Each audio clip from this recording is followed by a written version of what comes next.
আমাদের জানা মতে সবারই কর্মধারয় সমাজে প্রবলেম, আমরা দেখি বিশেষ্য বিশেষণের যে ঝামেলা। সো এই ভিডিওর মাঝে আমরা খুব সংক্ষেপে এবং খুব সহজে কিভাবে উপমান, উপমিত ও রূপক সমাজের মধ্যে ডিফারেন্স ক্রিয়েট করা যায় এবং এগুলোকে আইডেন্টিফাই করা যায় এটা শিখবো। যখনই দেখবো আমরা উপমান, এটা মানে পসিবল কিছু, যেটা পসিবল হওয়া সম্ভব। যখনই আমরা দেখবো উপমিত, সেটা হচ্ছে ইম্পসিবল, যেটা আসলে হওয়া সম্ভব না। যেমন এটা আরেকটা বিষয় হচ্ছে এটা ভিজিবল মানে দৃশ্যমান। যখনই আমরা উপমান দেখছি এটা পসিবল, যেটা হওয়া সম্ভব। যখনই আমরা উপমিত দেখবো যেটা আসলে ইম্পসিবল, হওয়া সম্ভব না কিন্তু ভিজিবল মানে দৃশ্যমান, ধরা যাবে। আর যখনই আমরা রূপক দেখবো এটা ইম্পসিবল এবং ইনভিজিবল মানে যেটা হওয়া সম্ভব না, ধরাও সম্ভব না, স্পর্শ করা সম্ভব না। আচ্ছা, আমরা উদাহরণ দেখলে একদম ক্লিয়ার হয়ে যাব। যদি আমি বলি কাজল কালো, কাজল তো ভাইয়া কালোই হয়, পসিবল না ভাইয়া? কাজল তো কালোই হয়, যে খুবই কালো তাকে তুমি কাজলের মতো কালো বলো, তাই না? তো কাজল তো আসলে কালোই হয়।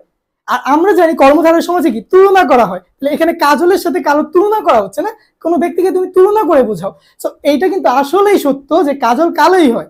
তো এইটা কিন্তু পসিবল। তো যখনই পসিবল হয় ভাইয়া, তখনই আমরা কি করব? উপমান। আর উপমান কর্মধারয় সমাজের বেশ বাক্যটা কি? মাঝে শুধু ন্যায় চলে আসে, যেমন কাজলের ন্যায় কালো। আচ্ছা, এখন আমরা যদি বলি অধর পল্লব, অধর মানে বোঝায় থ্রোট, আর পল্লব মানে পাতা। চার ঠোঁট খুব সুন্দর, তুমি তাকে বলো অধর পল্লব। এখন তার ঠোঁট অনেক সুন্দর, এই জন্য কি তার ঠোঁট পাতা হয়ে যাবে, পাতার মতো দেখানো হয়ে যাবে বা পাতা হয়ে যাবে? অ্যাকচুয়ালি হবে না। যতই সুন্দর হোক তার ঠোঁট কিন্তু পাতা হবে না। কাজল কিন্তু অ্যাকচুয়ালি কালো, কিন্তু ঠোঁট কখনোই পাতা হবে না। সো এইটা কিন্তু পসিবল না, ইম্পসিবল। তুমি যদি বলো পুরুষ সিংহ, পুরুষ খুবই গর্জন দেয়, খুবই সাহসী, কিন্তু সে কি সিংহ হয়ে যাবে ভাইয়া? কখনোই সিংহ হবে না, যতই সাহসী হোক সে কখনোই সিংহ হবে না, ইম্পসিবল। কিন্তু তুমি পুরুষকেও ধরতে পারছো, সিংহকেও ধরতে পারছো, ভিজিবল। তো যখনই আমরা এই দুইটা বিষয় দেখবো যে এটা ইম্পসিবল, তখনই আমরা বলবো উপমিত।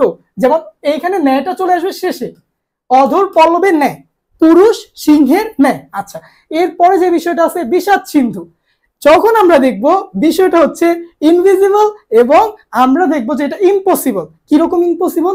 বিষাদ মানে বোঝায় ভাইয়া কষ্ট, দুঃখ, আর সিন্ধু মানে সাগর। কারো দুঃখ অনেক বেশি, সেটা কি সাগর? কারো দুঃখ এত বেশি যে কানতে কানতে সে সাগর করে ফেলছে, এরকম কি হবে? সে কান্না যতই করুক সাগর হবে না, বা তার দুঃখ যতই বড় হোক সেটা সাগর হবে না। সো এটা কি আসলে ইম্পসিবল, এবং তুমি কারো দুঃখ ধরতে পারছো না, ইনভিজিবল। যখনই এই দুইটা মিলে যাচ্ছে তখনই আমরা এটাকে বলবো রূপক। আর রূপক কর্মধারয় সমাজ কিভাবে ব্যাসবাক্য হয়?